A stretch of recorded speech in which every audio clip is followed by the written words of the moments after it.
जीवन, पृथ्वी का एक अमूल्य रत्न जो इस ग्रह के कोने कोने में फैला हुआ है। आकाश में, जल में, थल में, पृथ्वी पर हर जगह जीवन संचालित हो रहा है। पृथ्वी के सबसे जटिल प्राणियों में से एक हम इंसानों का आज इस ग्रह पर राज है। पृथ्वी की बाकी सभी प्रजातियां अभी भी भोजन के लिए एक दूसरे से लड़ रही हैं, लेकिन हम इंसान सारी बेड़ियों को तोड़ दूसरे ग्रहों पर भी जाने की शक्ति रखते हैं। आज पृथ्वी पर कई तरह की प्रजातियां हैं, लेकिन वैज्ञानिक कहते हैं कि पृथ्वी पर जीवन का मूल बीज एक ही था। उसी मूल बीज से विकसित होकर जीवन की अलग अलग शाखाएं निकलती गईं, और आज हम इंसान जीवन रूपी इसी विशालकाय वृक्ष की एक छोटी सी शाखा मात्र हैं। हम इंसानों को आज का इंसान बनने में करीब 4 अरब सालों का वक्त लगा है। आज हम इंसानों का इस ग्रह पर राज न होता अगर हमारे पूर्वज प्रकृति की मार को झेलते हुए नेचुरल सिलेक्शन को न अपनाते। नेचुरल सिलेक्शन प्रकृति का एक बेरहम नियम है। जो बलवान होता है वही अपनी पीढ़ी को आगे बढ़ा सकता है, और निर्बल को यह प्रकृति स्वीकार नहीं करती। चलिए नेचुरल सिलेक्शन को समझने के लिए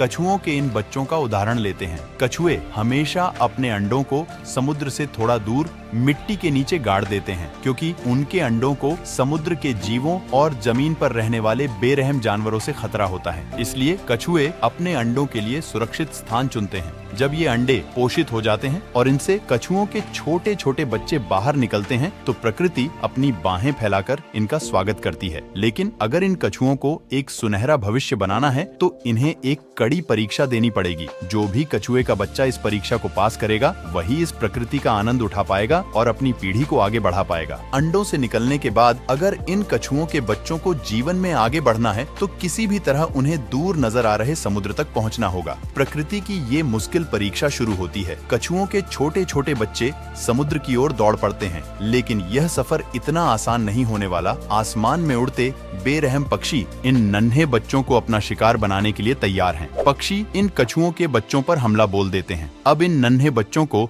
अपनी मंजिल तक पहुंचने के लिए तेजी से भागना होगा। यदि वे आज तेजी से नहीं भागेंगे तो वे कभी भी इस प्रकृति का आनंद नहीं ले पाएंगे। जो शक्तिशाली होते हैं वे अपनी मंजिल पर पहुंच जाते हैं, और जो कमजोर होते हैं उनके लिए प्रकृति में कोई जगह नहीं होती। जब शक्तिशाली कछुओं के बच्चे अपनी मंजिल पर पहुंचते हैं तो समुद्र की लहरें अपने आगोश में उन्हें समेट लेती हैं। अब ये नन्हे बच्चे प्रकृति का आनंद ले सकते हैं और बड़े होकर अपनी नई पीढ़ी को आगे बढ़ा सकते हैं। प्रकृति के इसी चुनाव को नेचुरल सिलेक्शन कहते हैं। हम इंसान अनेकों बार नेचुरल सिलेक्शन की प्रक्रिया से गुजरे हैं, और आज भी हम इसी प्रकृति के इस परीक्षा से गुजर रहे हैं। पिछले 4 अरब वर्षों से हम प्रकृति के इस प्रकोप को सहते हुए आगे बढ़े हैं। हमने अनेकों बार महाप्रलय का सामना किया है और अनगिनत प्रजातियों को विलुप्त होते देखा है, लेकिन हमने कभी भी जीने की जिद नहीं छोड़ी, और इसी जिद के कारण हमारा जीवन का सफर बेहद रोमांचक रहा है। दोस्तों, आज की इस वीडियो में हम एक रोमांचक यात्रा पर निकलेंगे। हम अपने अतीत की ओर रुख करेंगे और जानेंगे कि किस प्रकार सिंगल सेल से लेकर आज के जटिल जीवन की रचना हुई। हम यह भी समझेंगे कि कैसे हमने नेचुरल सिलेक्शन को अपनाया और किन महत्वपूर्ण घटनाओं ने हमारे जीवन को यहाँ तक पहुँचाया। इसके साथ ही हम देखेंगे कि कैसे एवोल्यूशन ने हमें आज का इंसान बनाया।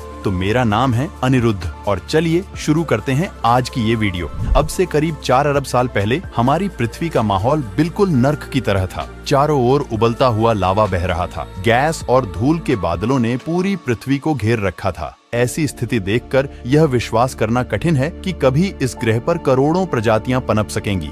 वैज्ञानिकों का मानना है कि इन्हीं विपरीत परिस्थितियों में पृथ्वी पर पहली बार जीवन का अंकुर फूटा। यह सवाल आज भी बना हुआ है कि जीवन का पहला बीज पृथ्वी पर कैसे आया। वैज्ञानिक इस विषय पर अलग अलग थ्योरीज देते हैं। कुछ का मानना है कि जीवन का पहला बीज किसी उल्का पिंड के साथ अंतरिक्ष से पृथ्वी पर आया, जबकि अन्य का मानना है कि जीवन के प्रारंभिक तत्व पृथ्वी पर पानी में उपस्थित कुछ रसायनों के मिलन से स्वतः उत्पन्न हुए।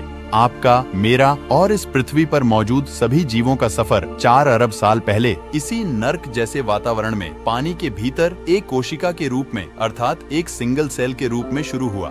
यह जो आप सेल देख रहे हैं यही हमारा पूर्वज है, और पृथ्वी पर जीवन का सबसे पहला बीज 4 अरब साल पहले इसी सेल ने जीवन की नींव रखी थी। आज हम जिस रूप में हैं, उस यात्रा की शुरुआत इसी सेल के अंदर डीएनए के रूप में छिपे कुछ कोड्स और सूचनाओं के साथ हुई थी। इस सेल में मौजूद जीन इंफॉर्मेशन को बाहर भेजने में सक्षम थे। लगभग 50 करोड़ साल तक पृथ्वी पर जीवन सिंगल सेल के रूप में ही बना रहा। फिर 50 करोड़ साल बाद जीवन ने एक नया मोड़ लिया।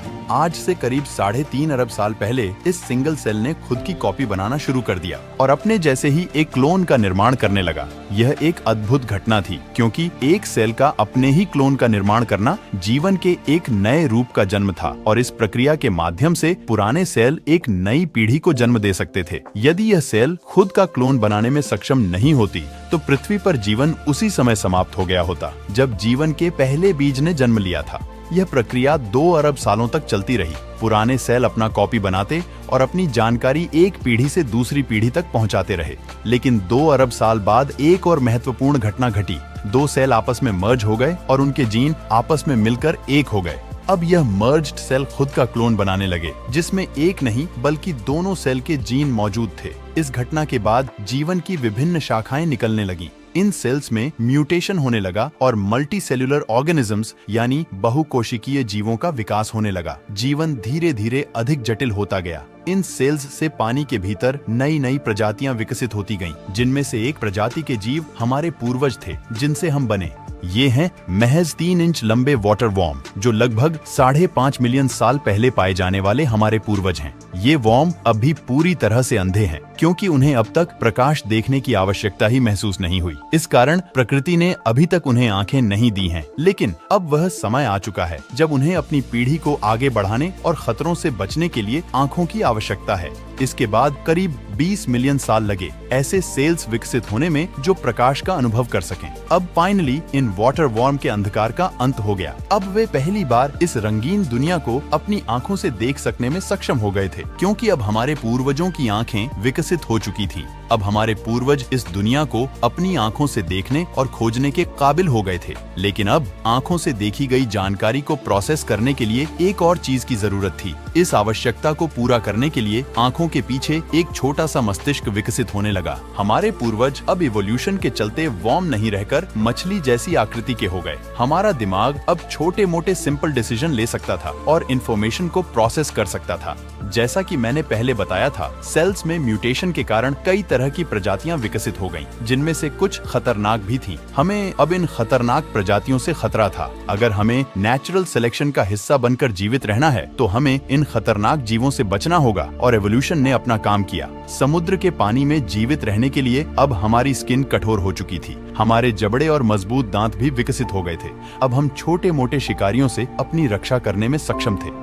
आज से 375 मिलियन साल पहले हम एक कवच युक्त मछली बन चुके थे। हमारी लंबाई लगभग 1 फुट थी और हमारा भोजन छोटी छोटी मछलियां थीं। लेकिन समुद्र पर तो अभी भी अन्य दैत्याकार जीवों का ही शासन था। हमारे पास अब सिर्फ 2 विकल्प थे, या तो इन समुद्री राक्षसों का शिकार बनकर अपनी यात्रा को यहीं समाप्त कर लें, या फिर जीवित रहने के लिए कोई दूसरा रास्ता खोजें।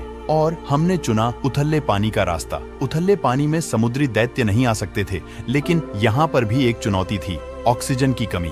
अपने आप को बचाने के लिए 375 मिलियन साल पहले हमने कुछ ऐसा किया जो इससे पहले किसी मछली ने नहीं किया था। हमने पहली बार अपना मुंह पानी से बाहर निकाला और हवा में सांस ली। अब जो हवा हम अपने भीतर खींच रहे थे, उसके लिए हमारे शरीर में एक नए अंग का विकास हुआ, हमारे फेफड़ों का। अब हम एक संकरित प्राणी बन चुके थे जो हवा और पानी दोनों में सांस ले सकते थे। हमारे पास अब फेफड़े और गिल्स दोनों ही थे। आज के समय में हमारे गिल्स पूरी तरह से लुप्त हो चुके हैं, क्योंकि अब हमें उनकी आवश्यकता नहीं है और हम केवल फेफड़ों के सहारे ही जीवित रह सकते हैं। लेकिन हमारे शरीर में अभी भी गिल्स की मैकेनिज्म का अवशेष बना हुआ है, जिसके कारण कभी कभी हमें हिचकियां आती हैं। लगभग 365 मिलियन साल पहले हमने अपने सिर को पानी से बाहर निकाला और एक नई दुनिया को एक्सप्लोर करने के लिए कदम बढ़ाया। पानी के बाहर हमारे सामने एक खूबसूरत दुनिया थी और पहली बार हमने पानी को छोड़कर जमीन पर कदम रखा, जहां एक नई दुनिया हमारा स्वागत करने के लिए तैयार थी। यह वह अद्भुत क्षण था जब हमने नए जीवन की तलाश में पानी को छोड़कर जमीन को चुना था।